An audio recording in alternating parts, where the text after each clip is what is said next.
In 2012, something extraordinary was happening in India. A sport that once lived quietly inside indoor stadiums suddenly exploded into national attention. Badminton. Olympic medals were coming. Global recognition was growing. New stars were emerging every year. For the first time in history, India wasn't just participating, it was winning. Sports analysts around the world started saying something bold. India could become the next badminton superpower. And honestly, it didn't sound impossible. Because the signs were everywhere. Young players were rising, sponsors were investing money, parents were encouraging children to pursue badminton professionally. It felt like the beginning of a golden era. But fast forward to today, the story feels different. The dominance is inconsistent, the fear factor is gone, and the production of world beaters has slowed. So what happened? Did India suddenly run out of talent, or did something break behind the scenes? Because sometimes a sport doesn't collapse suddenly. Sometimes it declines slowly, quietly, almost invisibly, until one day, people start asking the question, who killed Indian badminton? Chapter 1. The first spark. Every great sporting story begins with one pioneer. For Indian badminton, that pioneer was Prakash Padukone. In 1980, he achieved something that felt almost impossible at the time. He won the All England Championship. To understand how big that was, you need context. Back then, badminton was dominated by Asian giants, especially Indonesia, Malaysia, and China. India wasn't considered a powerhouse, so when an Indian player won the sport's most prestigious tournament, it shocked the badminton world. For India, it wasn't just a trophy, it was proof. Proof that talent existed.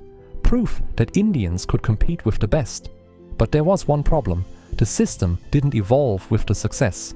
For years, Indian badminton remained dependent on individual brilliance rather than structured development. And then came another figure who would change everything, Pullela Gopichand. When he won the All England title in 2001, he joined Padukone in history. But what he did after retirement was far more important. He built an academy. Not with corporate funding, not with luxury resources, but with sacrifice. He even mortgaged his own house to support the dream. That dream? To create champions for India. And that academy would become the heart of Indian badminton's rise. Chapter 2. The boom years. The academy began producing results slowly. Then suddenly, everything changed. A young player emerged with relentless determination. Saina Nehwal. She wasn't just talented, she was fearless. For decades, Chinese players dominated women's badminton with near total control. Most opponents entered matches expecting defeat, but Saina didn't. She fought aggressively, she attacked relentlessly, and most importantly, she started winning. Major titles followed, ranking. Milestones followed. And then came the moment that transformed Indian badminton forever. Olympic bronze London 2012. That medal did something extraordinary. It changed perception. Suddenly, badminton wasn't just a recreational sport, it became a career option. Participation across India increased dramatically, but India's rise didn't stop there, because another phenomenon was emerging. PV Sindhu. She brought power, athleticism, and mental strength rarely seen before. Olympic silver in Rio 2016 shocked the world.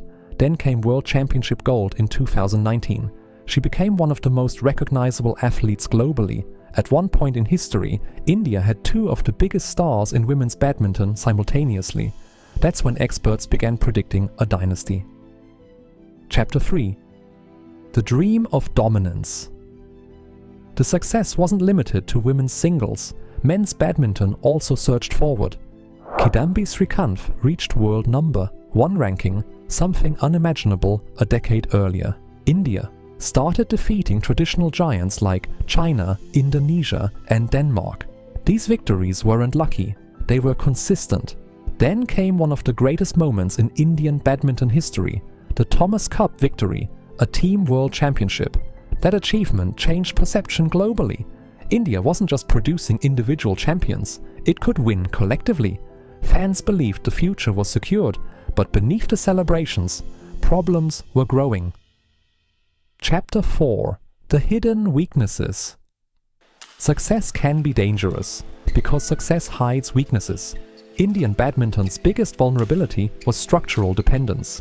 Too much success came from one ecosystem, one academy, one coaching pipeline. That's not how global superpowers operate. Countries like China produce thousands of players across multiple regional centers. India relied heavily on a narrow talent funnel. Grassroots development remained inconsistent across states. Many talented children never reached elite training because of financial limitations, lack of facilities, geographic inequality, limited coaching expertise. Depth is what creates dominance. India had brilliance, but not enough depth. And when early champions aged, faced injuries or lost peak form, the replacement generation wasn't equally prepared. Chapter 5. Politics and Administration. Then came administrative challenges. The governing body, Badminton Association of India, faced criticism at various points for issues including selection controversies, communication gaps, funding concerns, internal conflicts. Now politics exists in every sport. But instability at the administrative level always affects athletes. Some players preferred private training setups. Others trained abroad for better support systems. This signals a deeper issue because elite sport requires alignment between players, coaches, and institutions. Without trust, consistency disappears. Chapter 6. The world moved faster, while India dealt with internal struggles. The rest of the world evolved rapidly. Training became more scientific than ever before. Countries invested heavily in sports analytics, biomechanics, research, recovery technology, mental conditioning, nutrition science. Badminton itself transformed. Rallies became faster. Players became more explosive. Physical endurance requirements increased dramatically. Countries that adapted quickly surged ahead. India improved too, but not at the same speed. And at the highest level, even small gaps create massive differences. Chapter 7. The pressure on the new generation. A new generation emerged with promise. Lakshya Sen, Satvik Sairaj, Ranki Reddy, Chirag Shetty. They achieved major victories. They showed potential, but they also carried enormous expectations. Fans now expected Olympic medals every cycle. Media constantly compared them to legends. And that pressure matters, because replacing icons is one of the hardest tasks in sports history. Legends don't just win, they change eras. Chapter 8. VA. Real answer. So who killed Indian badminton?